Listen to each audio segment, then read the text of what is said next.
Hi guys, it's Amy and welcome to the channel, or welcome back. I hope that you're doing well. Let me know how you're doing in the comments.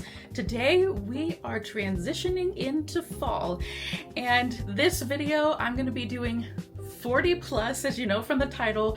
Yes, 40 plus fall recommendations. And it's 40 plus because I do have a lot of series in here. And so when I talk about them, it's going to be grouped together, so it's not going to take as long as maybe it seems. And you can see the timestamp. I don't think it's going to be too bad. I'm going to go through them as quickly as possible. But if you ever have any questions about them, definitely ask me.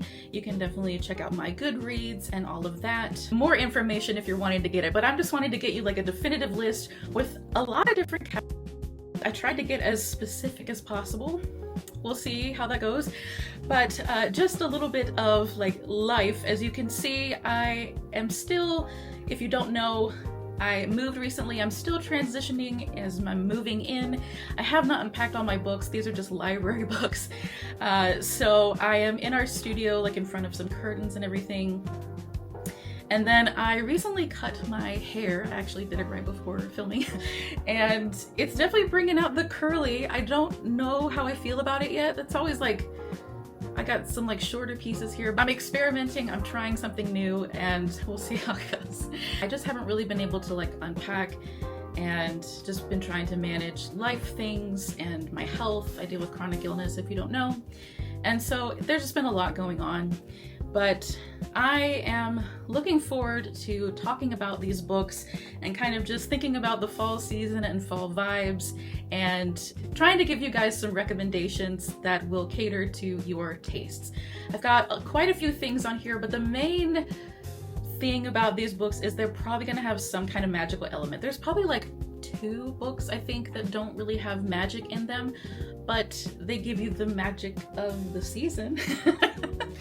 So I figured I could include them on the list. And the vibes are perfect right now because it is like thundering outside, potentially gonna rain, so it's like the moody and broody, which is perfect for fall. So if you hear thunder or you hear rain, just let it be a part of the vibe. But guys, let's get into this list, and as we're getting into it, let me know your favorite fall books in the comments. So as I said, I'm going to be doing categories, and my first category is horror with magic. Now, I'm not a huge horror person. Don't click away from the video. Just stick with me. I've only got a couple in this category, but they are ones that I enjoyed, and they definitely were horror books. They were creepy, they scared me, but they had a really cool kind of magic element to them. They were really interesting, and I think they're just like the perfect kind of creepy that's not like traumatizing. So first up, we've got Mexican Gothic by Silvia Moreno Garcia. This is a very interesting book that takes place in Mexico in like the 1950s. This is definitely like a creepy haunted house and an even creepier family that lives in it. This woman goes to visit her cousin who got married into this family. They're super weird and chaos just ensues. And there are mushrooms in here, and you're not going to want to eat mushrooms for a really long time, but definitely recommend this horror. Next up is a very interesting book. This is one that I think other people may enjoy more than I did, but it really had some cool elements to it, and that is Slade House by David Mitchell. So this is a horror with like fantasy elements to it. We have a really creepy haunted house. This is taking place in England, and it definitely has like some metaphysical magic in there, and it got a little bit overly complex towards the end for my personal taste. I feel like it was just trying a little bit too hard, but it was still interesting. And I think the magic is definitely going to twist and turn for you and really keep you on your toes. It definitely kept me on my toes. So if you want something that is just like mind-bending and has like, well, I don't want to give anything away, but definitely has another creepy kind of family element to it, I would definitely recommend this one. Going from horror to just more like creepy fantasy and magic realism books, this is more of my kind of wheelhouse when it comes to the fall season. I like something with a little bit of a creepy element to it. Not that it's like full-on horror, body horror, like that sort of thing. First up is The Butcher of the Forest by Premi Mohammed. This is like a dark kind of brooding fairy tale. It's a very short book, and this has like a haunted forest in it. It has some really interesting creatures in it, and a very interesting story where you don't quite know what's going on. So definitely recommend if you like a dark fairy tale. Gallant by V.E. Schwab. This definitely is like a classic, like Victorian Gothic feeling haunted house sort of story. And I've seen it where it's like classified as horror. To me, it's more creepy than horror, but it is definitely a fun read. And this is like a YA, so this would definitely be good for a wide range of ages. Another Silvia Moreno Garcia book, Certain Dark Things. This is like an urban vampire fantasy that takes place in Mexico City, and it's basically like the underbelly of Mexico City with vampires. And it's definitely an interesting story. It kind of has this like neo-noir feel to it.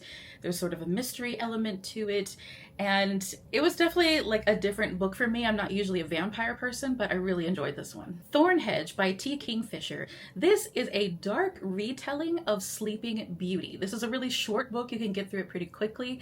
It definitely is like quirky in the style of T. Kingfisher, as she typically does, and it definitely has some weird elements to it, but if you like the idea of a dark fairy tale and kind of a twist on Sleeping Beauty, definitely would recommend this. Next is kind of a group of three, but these are three very distinct standalone books. But Adrienne Young writes these sort of like magic realism mystery books. And first up, it's not fully fall vibes, but I think it is perfect for fall because of its kind of mysterious magic, is The Unmaking of June Farrow. And this is about a family who has this kind of strange curse. There may be some time travel in there as well. It's such a fantastic book. It's my favorite of this three. Then we have The Spells for Forgetting, which is like a small town sort of murder mystery vibe. It definitely gave me vibes of like Twin Peaks, if you're familiar with that 90s TV show. It's not quite as traumatizing as Twin Peaks, but it definitely kind of has that small town vibe. There's a girl that's been murdered, like that sort of thing. So if you like the idea of that, you would probably like this. And then my least favorite on the list, but it was still an enjoyable read that got me out of a reading slump, is A Sea of Unspoken Things. This is another like small town mystery, somebody going back to their small town and trying to figure out the kind of happenings around her brother's death. So it definitely has some twists and turns to it. It wasn't my favorite on this list, but I still would recommend for a fast mystery. And there goes the thunder. Next up on my list is weird and whimsical fantasy. These are really like atmospheric books.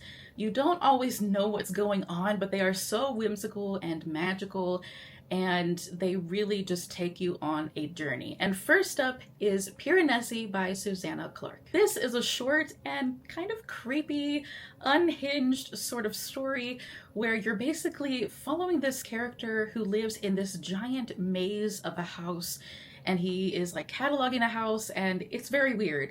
And it just becomes more unhinged as the story goes. So if you like the sound of that, I would definitely recommend Piranesi. Now, one of my favorite books that I have read in the last few years is Night Circus by Erin Morgenstern. This is a very lyrical, sort of strange fantasy following a magical circus, and it just has absolutely beautiful descriptions of these just otherworldly kind of circus acts. And there is definitely a complex and ambiguous plot. This is definitely a lot more like atmosphere than plot. We're following a lot of different characters, but it just has immaculate vibes for the fall. Let's get into some classics. Now, fall is definitely the time for like academia, and I think getting in some classics, this is like the perfect time of year to do that. So first up is Jane Eyre by Charlotte Bronte. To me, this was an easier to read classic. I read it earlier this year, actually, for the first time, and it is following a woman's journey through her life and kind of the complex romance that she becomes a part of.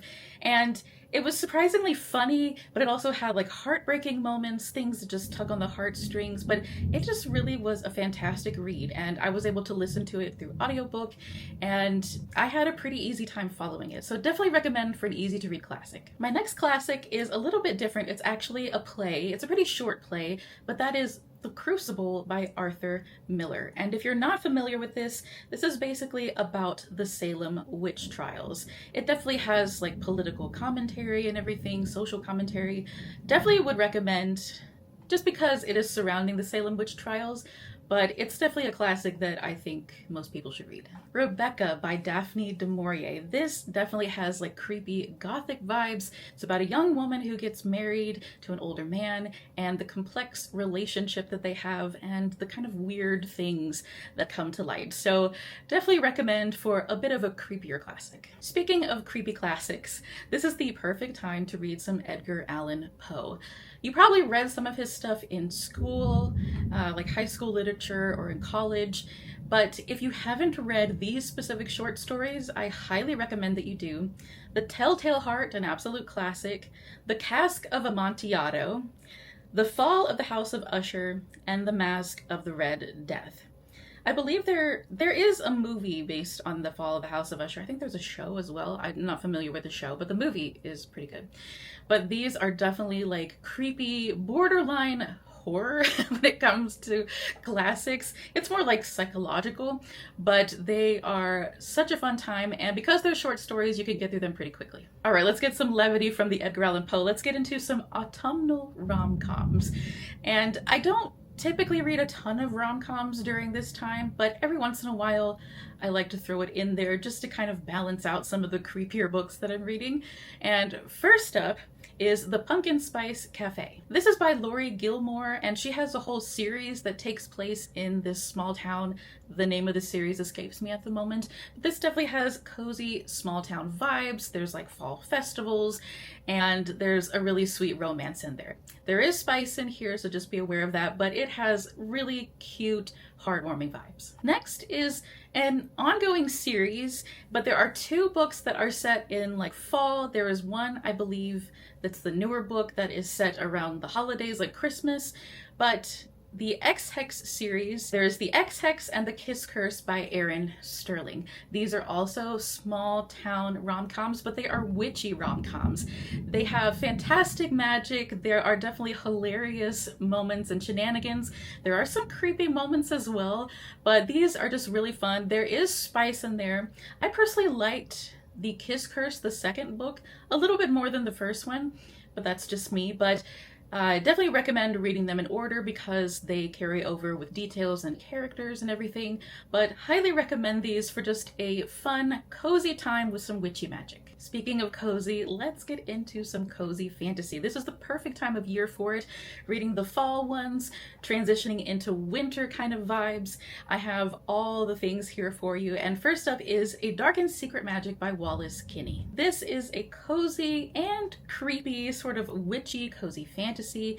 We have a romance in here that is kind of like a Hades, Persephone sort of dynamic, but this takes place around a small town with a witch who is basically like the healer for her small town, and there is this witch coven, there is a fall festival, and there are like dark forces kind of lurking on the edges. It is definitely a fun time. I really, really loved this book. The Very Secret Society of Irregular Witches. I know this one gets talked about a lot. This is by Sangu Mandana. This is another witchy, cozy fantasy. It has a great found family aspect to it. It's a witch kind of coming into this family that is taking care of these three young witches.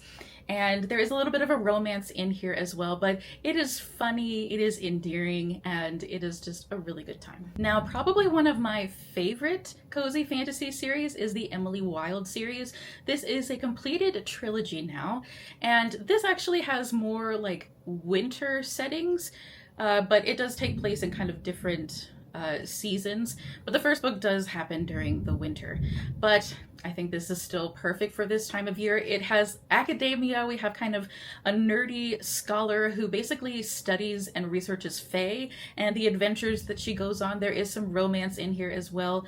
These are just fantastic books. They're told from journal entries, and I highly, highly recommend. So with cozy fantasy, we definitely think of low stakes, and two books that have cozy drinks and low stakes. Of course, Legends and Lattes by Travis Baldree. This is about an orc who opens a coffee shop and all the friends that she makes. And then we have Cursed Cocktails by S.O. Rowland. And this is about a warrior who retires and opens up a magical tavern.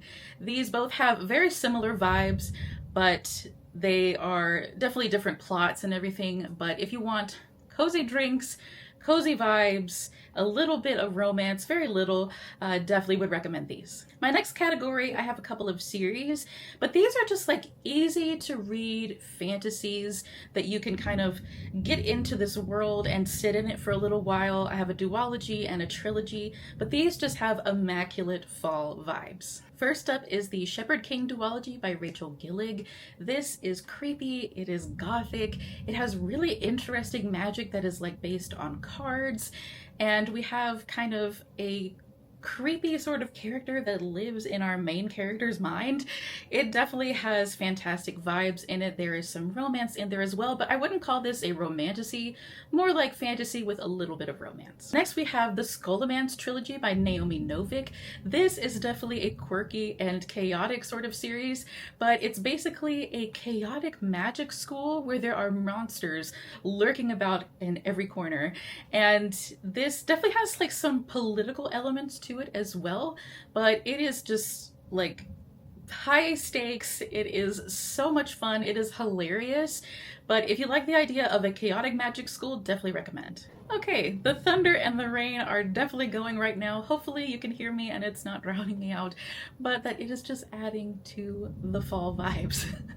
But let's get into my bread and butter, where my heart lies, and that is high fantasy. Fall, winter, it's the perfect time of year to sink your teeth into a really dense fantasy, whether it's a standalone or a full series. But first up, I have a standalone, and that is Blood Over Brighthaven by M.L. Wong. This, to me, is like perfect dark academia fantasy.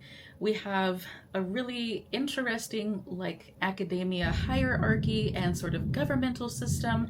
There is definitely a lot of political and social commentary. This does get a bit bleak. I'm not going to sugarcoat that for you, but M.L. Wong just really knocked it out of the park with this book. I personally like this more than Sword of Kaigen. I thought this was better editing and just more concise writing. It is just absolutely fantastic, but it is a bit bleak. Probably one of my favorite fantasy series of all time is the Farseer trilogy by Robin Hobb. This is the first like smaller series within her greater world of the realm of the Elderlings, but it is absolutely fantastic. It's like medieval dark castle vibes. It has definitely a classic fantasy feel to it, and it has amazing rich character work, and you're following basically a illegitimate son of a prince and how he is navigating trying to be a part of his family. And there is just amazing magic in here. Like I said, amazing characters. I cannot say enough about this series. The Rook and Rose trilogy by M.A. Carrick. Now, I do have a disclaimer. I have not actually finished this trilogy. I need to read the third book, but so far it has been absolutely wonderful. It is definitely perfect for fall. There is definitely like a haunting and very just like atmospheric vibe to this book. Definitely has like gothic undertones. But we basically have this Venetian-inspired world, and we're following a woman who is a con artist and how she is navigating basically the nobility of this world. There's really interesting magic in here. There's kind of a dual magic system. It's a little ambiguous, not clearly defined, but that just kind of adds to this kind of like larger than life feel that the series has. There are masked balls, there are corrupt nobles and corrupt politicians, a lot of political intrigue, there are vigilantes, and I honestly cannot wait to get to the third book. I feel like all these other books have been getting in my way, but I am definitely finishing this trilogy this fall. Now, a series that I have read, but this series is not completed yet, that is The Shadow of the Leviathan by Robert Jackson Bennett. This is definitely a Sherlock and Holmes kind of inspired duo as far as a mystery solving team, but we are in a fantasy world that is dark and brooding. There are Leviathan beasts, there's political intrigue and corruption, there is so much going on, and we have some really interesting creepy plant magic, but I think it is perfect for the fall time. If you are a fan of graphic novels and manga like myself, I have a few fall recommendations for you, and first up is Pumpkinheads by Rainbow Rowell. This is a cute and funny graphic novel about two friends who are working a fall festival and they're chasing a crush of one of the friends. It definitely has like shenanigans, but it has this crazy fall festival with all the different stalls and food and just really wonderful cozy fall vibes that you want for this time of year. Garlic and the Vampire by Brie Polson. This is another adorable graphic novel. We have sentient vegetables and we have a dark castle with a vampire in it.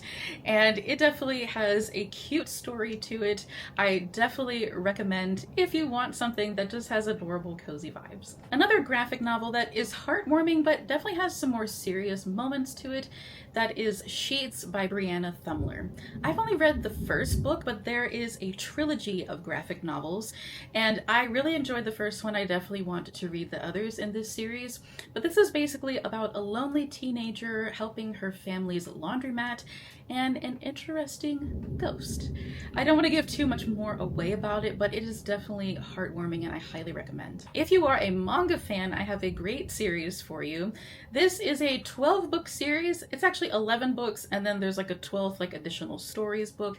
So there is a series you can sink your teeth into, but it's not going to be as long as One Piece. But that is The Girl from the Other Side by Nagabe. This is a fantastic sort of dark fantasy manga series where we are following a cursed being who is protecting a human child from becoming a cursed being like himself. I don't want to say too much more than that. It is definitely very atmospheric and kind of leaves you guessing most of the time about where the story is going to go, what is really happening. But I think it is perfect for this time of year because it has this kind of creepy element to it. It does get kind of political, and there's kind of a corrupt religious system in here, so it does get kind of complex towards the end. But if you like the idea of something that you can kind of sink your teeth into as far as a manga series, but again, not as long as One Piece, I would definitely recommend this one. All right, this is my last category on this list, and that is YA and middle grade fantasy. Sometimes you just want something that feels nostalgic, or something that doesn't necessarily have as dark elements, but you still want those kind of fall vibes. And I definitely would recommend, first up, Legendborn by Tracy Deonn. The Legendborn cycle so far has 3 books. I'm not sure how many it's going to have, but it is an ongoing series. But this is an urban fantasy that takes place in an academic setting at a college, and it is basically surrounding this secret society where there is Arthurian legend-based magic. And it definitely addresses topics like racism and systemic oppression. It is a fantastic series. Tracy Deonn is doing something really special in the YA fantasy genre right now, and I definitely recommend. If you want something that has more of a classic fantasy feel to it, I definitely would recommend The Inheritance Cycle by Christopher Paolini. This is a 4-book series. There is one additional short story. The core series is 4 books. This is the Aragon series if you're not familiar with it. But this is classic fantasy feel. We have a dragon and dragon rider. We have a unhinged chaotic villain. We have magical species like elves and dwarves and other magical creatures. It is absolutely fantastic. We have epic battles, we have really interesting relationships, magical training. It just has all of the classic fantasy vibes that you could want. Speaking of classic fantasy, Redwall by Brian Jacques is a fantastic middle grade YA fantasy that is just perfect for this time of year. We basically have a world where animals are our characters, and we are fighting this battle against evil rats, and there's mice, there's birds, there's all kind of woodland creatures, and we have just fantastic, beautiful descriptions. It's super atmospheric, definitely great food descriptions. So I think that really adds to the cozy element, but it has just such a great classic fantasy feel to it, but it's still kind of cozy because we have these woodland creatures. The last book on my list is one that I do not see get enough love, and that is The Girl Who Drank the Moon by Kelly Barnhill. This is actually a Newbery Award winner, and for very good reason. This is kind of a darker middle grade fantasy, so just be aware of what you're getting into into if this is something you would share with your children. Just do a little bit of research, but this is just a fantastic fantasy. This definitely has whimsical fairy tale vibes, and there is some social commentary in here, but we're kind of following a couple of different storylines that end up intertwining together. But basically we have a female main character who has magical powers that she isn't really able to control, and kind of the found family that is trying to help her with them.